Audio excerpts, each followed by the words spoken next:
Welcome to Wrestling Society X. That's what the announcer tended to do in this short-lived MTV, I think, if I remember rightly, 2007 wrestling promotion, Wrestling Society X. Did all that jumping around, didn't he, with the old school microphone? It looked a bit dodgy, actually. It looked like he was desperate to go to the toilet, screaming. And there is quite a lot of shouting in this, and quite a lot of noise, isn't there? This is the second episode. And to begin with, we've got Luke Hawx versus the Human Tornado. Now, it's supposed to be a match which showcases their wrestling acumen. And they both can really go.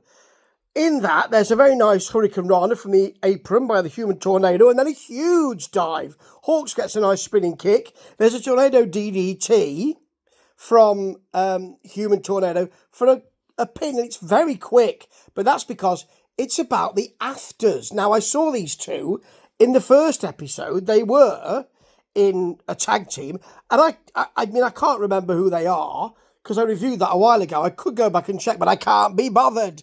Why would you?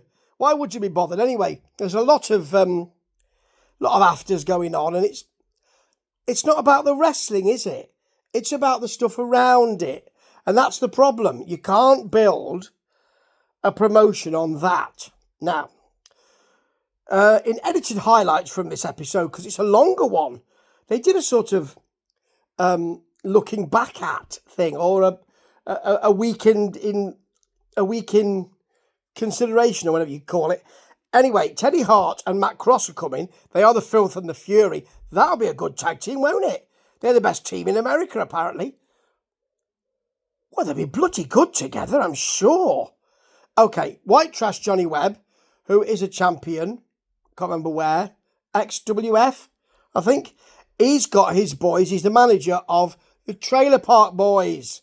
Yeah, they basically just start fighting immediately, and he has to separate them. It's quite good, actually. But before we get there, we've got what should be the main event. I don't know why they didn't put this in the main event. The main event is actually... it is the main event. This is the main event, because the extras have got the Trailer Park Boys on them, haven't they? So, this is a very short episode, I have to say. It's the Heavyweight Championship. You might remember last week, or in the midst of time last week, Vampiro and X-Pac got the two contracts which were attached to boxers, if I remember rightly. And it was all ladders and tables and chairs and exploding light boxes and all that kind of stuff. Yeah, there'll be a bit of that in a minute. And they will fight now to be the heavyweight champion. I don't want either of these people to fight. I'm not a massive fan of either of them, even at this time, although Vampiro had an interesting shtick, and X-Pac didn't. And I think that whoever becomes champion, that's not going to be good for the promotion. However, the announcer's screaming there with the belt. The belt! All of that. It's shocking, really. And the first thing that X-Pac does is spit water at her. It's not the mist. It's not the green mist or anything. You know, doing that with the green mist, it's just water, I think. Or, I don't know, it might be urine. Could be urine. Could be that. I don't know. But anyway, he spits it at Vampiro right in his face, right in the fizzog. There's a chop. There's a Vampiro spinning kick for a 2 count. He then rather jumps, does Vampiro, into a sit-out powerbomb. I think he was trying for a move. I don't think he was trying to help him. You get the six-pack Bronco Buster. I hate that move. I really hate that move. I just think it's so childish. Anyway, big Vampiro kick, chokeslam. He misses a corkscrew off the top. Now, at this point, Vampiro, at this time in his career, Vampiro appeared to be flying, which is good. I mean, it's good. He's a big fella to do that, you know. And then Pac goes to pin, call him Pac, because we're mates, me and Pac, goes to pin Vampiro on the mats outside, and the referee counts. It's not been explained to us whether this is a Falls Count Anywhere match. Nothing of that nature has been explained to us, but clearly falls do count anywhere. So there you go. There's a Pac Tornado DDT, which is nice, actually, off the top, through a table, at ringside. Can't just do it off the top in Wrestling Society X. You've got to do a lot more than that. Oh, yes. Now they suddenly tell us on commentary, by the way, in Wrestling Society X, it's Falls Count Anywhere, folks. Did I miss this earlier? I don't think we were told that in the first episode, and I don't think we were told that in the second episode either. It's quite an important rule, isn't it? Anyway, X-Pac hits the X Factor. It's actually called the Six Factor now. You know, it's the face buster, which is all right, really. Very good when Leonie Rose in the UK wrestling does it. Very good. And when Six-Pac does it, to be fair. Now, the end comes when Vampiro pile drives Six-Pac off the apron into a coffin, which I hadn't even noticed before, which explodes. You see, they can't just pin him. You can't just pile drive him and pin him in the ring. It has to be done off the apron into a coffin, which then explodes. So we don't see who's pinned him, but they utilise it because the person who rises is the champion, and that's Vampiro. The Vampiro age has begun. The Vampiro reign has begun, says the commentator. I'm not massively keen on that, but there you go. Now, I didn't want either of them, though, to be honest. To be fair, and I like to be fair if I can. Now, he said, crossing his legs. I just rolled a testicle on the last one, and it didn't bother my flow either. Well, it might bother my flow in other ways later. Anyway, the extras are Nate Webb and Josh Raymond, the Trailer Boys, with Trailer Park Boys, should I say, with Johnny Webb versus DIFH, which are Jimmy Jacobs and Tyler Black. Who's Tyler Black? Well, he's now called Seth Rollins. So there you go. He's long and lean on this one. He's really bulked up and looks a lot better. Tyler Black. He doesn't really look like he knows exactly who he is yet. The ladies don't half like Jacobs, though, and I remember they really did. Because he had that kind of struggling artist thing and that sort of goth thing going on, didn't he, for a while? Anyway, we've got Raymond getting an arm drag and a hip toss. There is an elbow, which stops him from Tyler Black, and a springboard elbow from Webb. There's no tag there. Came over the top. Springboard didn't tag him. I think he got the tag. Well, what did he do? Tag his trousers? I don't think he could have touched him. He was too high.